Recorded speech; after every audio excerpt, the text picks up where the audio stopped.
কে মুরগি অসুস্থ গেছে? তোমার মুরগি তো অসুস্থ হয়ে গেছে, আমার মারো কেন?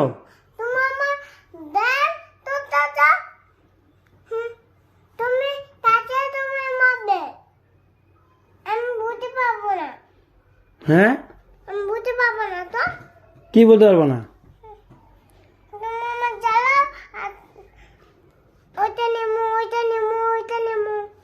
কে জ্বালায়?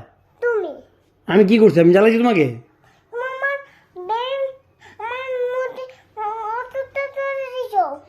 আমি তোমার মুরগি অসুস্থ করে দিছি? হ্যাঁ হ্যাঁ, কেটে দিছি, অসুস্থ হয়ে গেছে এর জন্য। তার জন্য তুমি আমাকে মারছো কেন? কোথায় যাও? হ্যাঁ, কোথায় যাও? কেন? আচ্ছা আসো, দেখা লাগবে না, আসো, এদিকে আসো।